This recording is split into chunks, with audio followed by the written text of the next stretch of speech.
سورۃ الرحمن، یہ سورت اپنے مزاج اور مطلب کے اعتبار سے سورتوں کے اس گروپ سے تعلق رکھتی ہے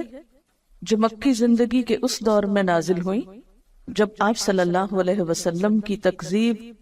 اور مخالفت جوش پر تھی، اور وہ آپ سے بار بار اس بات کا مطالبہ کر رہے تھے، یعنی آپ کے دشمن، کہ انہیں کوئی نشانی دکھائی جائے، کوئی معجزہ دکھایا جائے، اور اگر ان کے مطالبے پر معجزہ یا عذاب نہیں آتا تو پھر وہ محمد صلی اللہ علیہ وسلم کی دعوت کو نہیں مانیں گے، اور اگر دنیا میں عذاب نہیں آتا تو اس کا مطلب یہ ہے کہ آخرت میں بھی نہیں آنے والا۔ اس کانٹیکسٹ میں یہ سورت نازل ہوئی۔ اس سورت میں ایک آیت فَبِأَيِّ آلَاءِ رَبِّكُمَا تُكَذِّبَانِ کی بار بار تکرار ہوئی، تو یوں لگتا ہے کہ جیسے مخالفین اپنی ضد میں مبتلا تھے تو اللہ سبحانہ وتعالیٰ کی طرف سے بھی جو کلام آیا اس میں ان کے جواب میں مختلف آیات کو بار بار دہرا کر ان کی ضد کو ختم کیا گیا۔ کسی بھی بات کو بار بار کرنے کا مطلب کیا ہے کہ مخاطب کو وہ حقیقت اچھی طرح سمجھا دی جائے، اس چیز کی طرف توجہ دلائی جائے جس کی طرف وہ توجہ نہ دینا چاہتا ہو۔ قرآن پاک کا یہی انداز دراصل ایک مؤثر انداز ہے کہ وہ مخاطب کے مزاج کو سامنے رکھ کر بات کرتا ہے۔ مخاطب اگر ضد میں مبتلا ہے تو اس کی سوچ کی اصلاح کے لیے ایسا انداز اور اسلوب اختیار کیا گیا ہے کہ وہ سوچنے پر مجبور ہو جائے۔ پچھلی صورت میں بار بار وَلَقَدْ يَسَّرْنَا الْقُرْآنَ لِلذِّكْرِ کی بات ہوئی، اور یہاں کلام کے آغاز میں ہی فرمایا بسم اللہ الرحمن الرحیم الرحمن علم القرآن، رحمان اس نے قرآن کی تعلیم دی۔ اس صورت میں اللہ سبحانہ وتعالیٰ کی بہت سی نعمتوں کا ذکر کیا گیا ہے، اور پھر ان نعمتوں کا احساس بھی دلایا گیا سوالیہ انداز میں فَبِأَيِّ آلَاءِ رَبِّكُمَا تُكَذِّبَانِ کہہ کر کہ تم اپنے رب کی کن کن نعمتوں کو جھٹلاؤ گے۔ حقیقت یہ ہے کہ انسان کو جتنی بھی نعمتیں ملی ہیں ان سب میں بہترین نعمت، اعلیٰ ترین نعمت، اور وہ نعمت جس کا سب سے پہلے ذکر کیا گیا وہ ہے قرآن کی نعمت۔ ساری دنیا کی نعمتیں ایک طرف اور قرآن کی نعمت ایک طرف۔ هُوَ خَيْرٌ مِّمَّا يَجْمَعُونَ،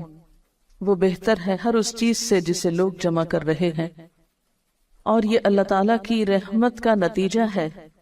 کہ مخالفین عذاب مانگ رہے ہیں اور اللہ تعالیٰ جواب میں اپنی رحمت کے طور پر ان کی اصلاح کے لیے قرآن بھیج رہا ہے۔ الرحمن، بے حد مہربان،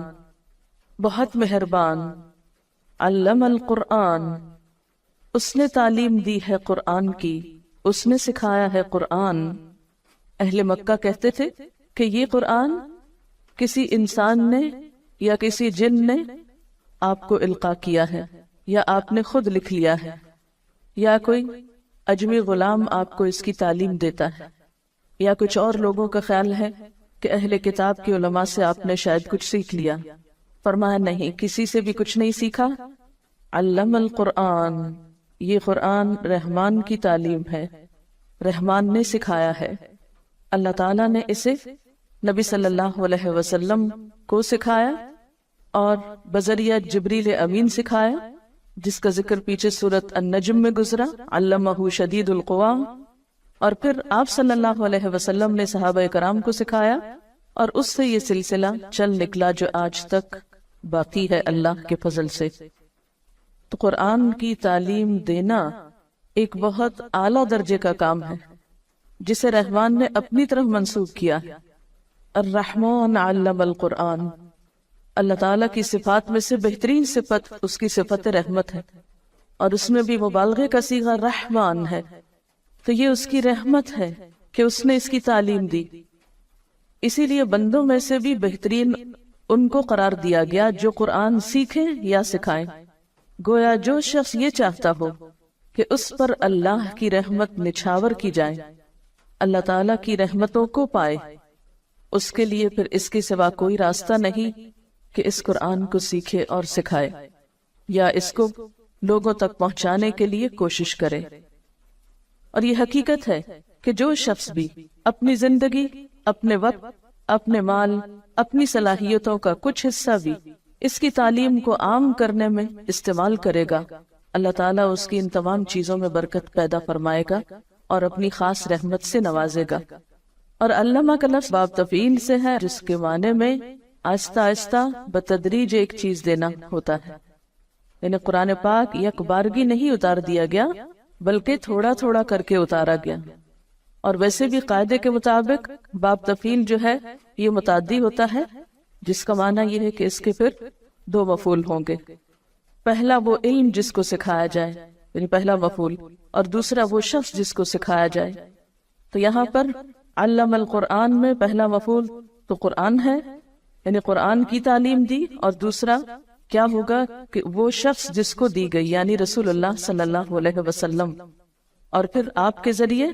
سب تک یہ ہدایت پہنچائی گئی۔ تو الرحمن علم القرآن، رحمان نے تو ایک خاص طریقے پر قرآن کی تعلیم دی، آہستہ آہستہ سکھایا، لیکن ہم کیا چاہتے ہیں کہ ایک دم بس پورا کر دیا جائے، چاہے سمجھ میں آئے یا نہ آئے، دل میں اترے یا نہ اترے، عمل کا حصہ بنے یا نہ بنے۔ خلق الانسان، اس نے پیدا کیا انسان کو، اس نے انسان کی تخلیق کی، یعنی انسان بندر وغیرہ سے ترقی کر کے، یعنی جانور سے ترقی ارتقا کر کے انسان نہیں بنا، بلکہ انسان جانوروں سے بالکل ایک الگ مخلوق ہے، مستقل مخلوق ہے۔ خلق الانسان، اس نے انسان کی تخلیق کی، یعنی انسان بطور انسان ہی پیدا کیا گیا، پہلے وہ جانور کے طور پہ نہیں پیدا کیا گیا۔ اور یہاں انسان کا لفظ بطور جنس استعمال ہوا ہے، یعنی سب انسان مراد ہیں۔ یہاں پر اللہ تعالیٰ کی تخلیق کی صفت کا ذکر کیوں کیا جا رہا ہے؟ اس لیے کہ اللہ تعالیٰ نے جو تعلیم دی ہے قرآن کی، یہ اس وجہ سے دی ہے کہ اس نے انسان کو بنایا، وہ انسان کی حقیقت کو پہچانتا تھا، اس کی ضرورت ہدایت کو بخوبی جانتا تھا، اور اس ضرورت کو پورا کرنے کے لیے اس نے قرآن کی تعلیم دی ہے۔ اور آپ دیکھیے کہ جو خالق ہوتا ہے وہ مالک بھی ہوتا ہے،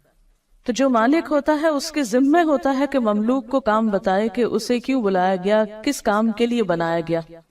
یہ بالکل ایسے ہی ہے جیسے آپ کسی فیکٹری میں ملازمت کریں تو فیکٹری کے مالک کا ذمہ ہے کہ آپ کو آپ کے کام کی نوعیت بتائے۔ جب بھی کسی کو کسی محکمے میں یا کسی ادارے میں یا کسی دکان پر یا کسی فیکٹری میں مملوک کے طور پر یا کام کے لیے بلایا جاتا ہے ایک امپلائی کے طور پر، تو جو مالک ہوتا ہے اس فیکٹری کا یا بزنس کا، اس کی ذمہ داری صرف یہ نہیں ہوتی کہ لوگوں کو بھرتی کر لے، بلکہ اس کی ذمہ داریوں میں یہ ذمہ داری نہایت اہم ہوتی ہے کہ وہ آنے والوں کو ان کا کام بتائے۔ تو اللہ تعالیٰ نے انسان کو پیدا کیا، وہ انسان کا مالک ہے، انسان اس کے آگے مملوک ہے، لہٰذا یہ اس کی ذمہ داری تھی کہ وہ انسان جیسی مخلوق کو پیدا کر کے عقل دے کر اسے یہ بتائے کہ اسے کس لیے بنایا۔